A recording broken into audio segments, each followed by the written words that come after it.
Assalamualaikum warahmatullahi wabarakatuh. Perkenalkan, nama saya Taufik Hidayat dari kelas PJKR 5B dengan NIM 19051118853. Mata kuliah Ilmu Kepelatihan Olahraga. Baiklah, pada video ini saya akan menjelaskan materi tentang prinsip-prinsip latihan dalam olahraga. Prinsip-prinsip latihan memiliki peranan penting dalam aspek psikologis dan fisiologis dalam olahragawan. Oleh karena akan mendukung upaya dalam meningkatkan kualitas latihan.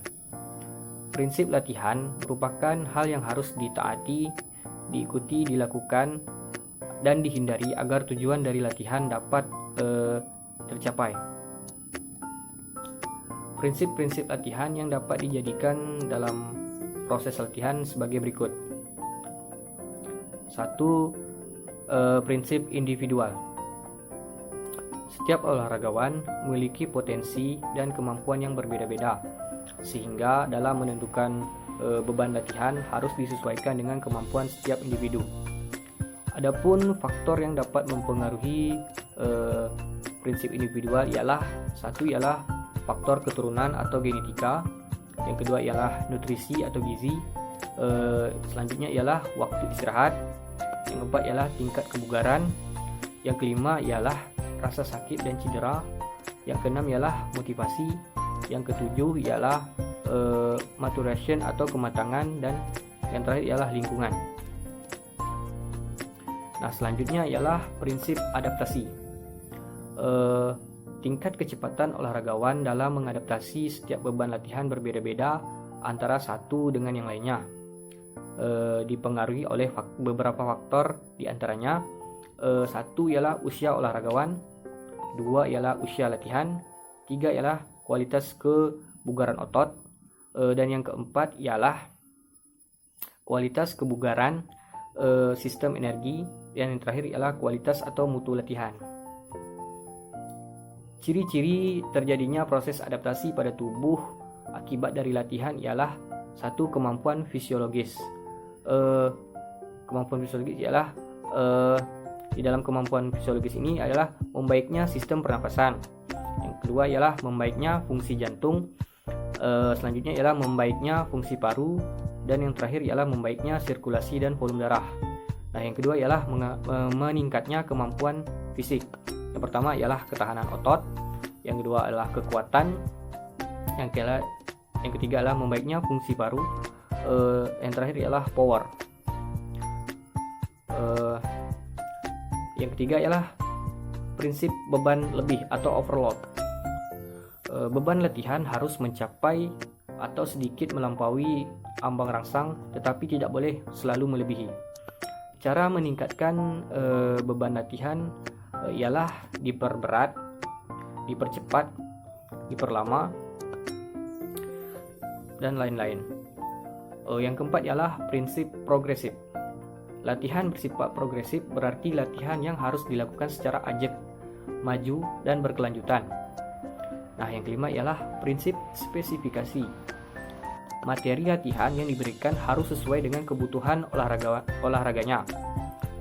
Yang pertama ialah spesifikasi kebutuhan sistem energi, bentuk model latihan, selanjutnya pola gerak dan kelompok otot yang terlibat. Yang keenam ialah prinsip bervariasi. Nah, latihan yang dilakukan secara monoton akan menimbulkan kejenuhan pada atlet atau peserta didik yang melakukan olahraga, sehingga dapat mengakibatkan kelelahan baik secara fisik maupun psikis. Variasi latihan ialah bisa mengubah bentuk atau model latihan, mengubah bentuk tempat latihan, sarana dan prasarana latihan, dan teman latihan. Nah, yang selanjutnya ialah prinsip pemanasan dan pendinginan. Kita tahu bahwa pemanasan dan pendinginan perlu dilakukan olahragawan saat melakukan suatu kegiatan olahraga.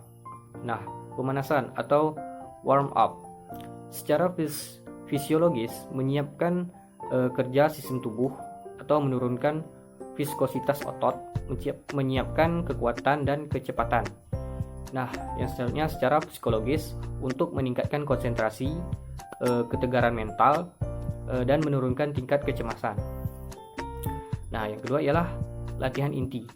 Latihan utama yang meliputi latihan fisik, teknik, taktik, atau mental. Nah, yang selanjutnya ialah latihan suplemen.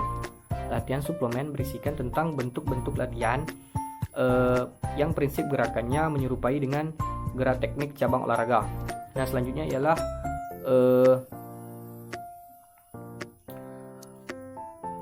prinsip periodisasi. Tujuan akhir dari sebuah proses latihan adalah untuk mencapai prestasi puncak. Proses pelaksanaan latihan harus mengacu pada periodisasi latihan.